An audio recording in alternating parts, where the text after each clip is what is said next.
जय श्री राधे दोस्तों, आइए सुनते हैं आज सट तिला एकादशी व्रत कथा। इस दिन तिल का स्नान, तिल का तर्पण और तिल का उपटन, तिल का हवन, तिल का भोजन और तिलों का दान करना, ये तिल 6 प्रकार के प्रयोग होने के कारण ये सट तिला एकादशी कहलाती है। इस व्रत के करने से अनेक प्रकार के पाप नष्ट हो जाते हैं। इतनी कथा कहकर पुलस्त्य ऋषि कहने लगे कि अब मैं इस सट तिला एकादशी की कथा तुमसे कहता हूँ, वो तुम ध्यान पूर्वक सुनो। एक समय नारद जी ने भगवान विष्णु से यही प्रश्न किया, तो भगवान ने जो सट तिला एकादशी का महात्म्य नारद जी को सुनाया, सो मैं तुमसे कहता हूँ। नारद जी कहने लगे कि हे भगवान, सट तिला एकादशी का क्या पुण्य होता है और इसकी क्या कथा है, सो मुझसे कहिए। भगवान कहने लगे कि हे नारद, मैं तुमसे आंखों देखी सत्य घटना कहता हूँ, तुम ध्यान पूर्वक सुनो। प्राचीन काल में मृत्युलोक में एक ब्राह्मणी रहती थी। वो सदैव व्रत करती रही। इससे उसका शरीर अत्यंत ही दुर्बल हो गया। वो बहुत ही बुद्धिमान थी, लेकिन उसने कभी भी देवताओं या ब्राह्मणों के निमित्त अन्न या धन का दान नहीं किया।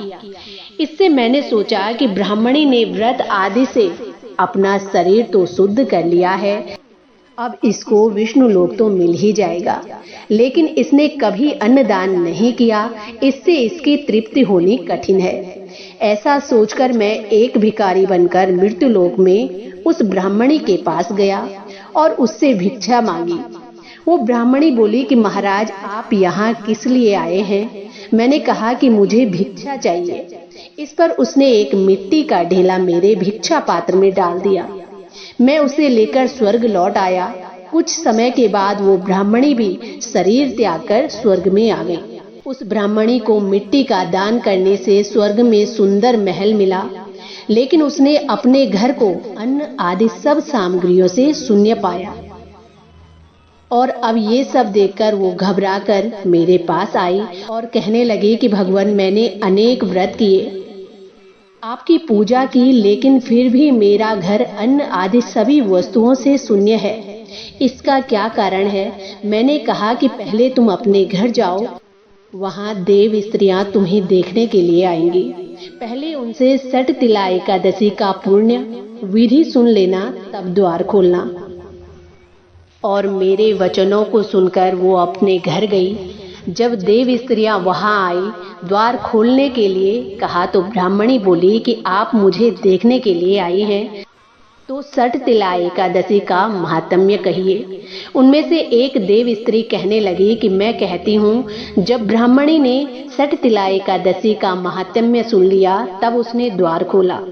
देवांगनाओं ने उसको देखा कि न तो वो गांधर्वी है और न ही आसुरी, बल्कि पहले जैसी मानुषी है। उस ब्राह्मणी ने भी उनके कथा अनुसार सट तिला एकादशी का व्रत किया। इसके प्रभाव से वो सुंदर और रूपवती हो गई और उसका घर अन्न आदि सभी सामग्रियों से युक्त हो गया। मनुष्यों को मूर्खता का त्याग करके सट तिला एकादशी का व्रत और लोभ न करके तिल आदि का दान करना चाहिए। इससे दुर्भाग्य, दरिद्रता तथा अनेक कष्ट दूर होकर उसको मोक्ष की प्राप्ति होती है। तो दोस्तों, ये थी आज की सट तिला एकादशी व्रत कथा। भगवान श्री नारायण की सब पर कृपा बनी रहे, सब स्वस्थ रहें और भगवान का नाम लेते रहें। इसी के साथ जय श्री राधे, जय श्री कृष्णा।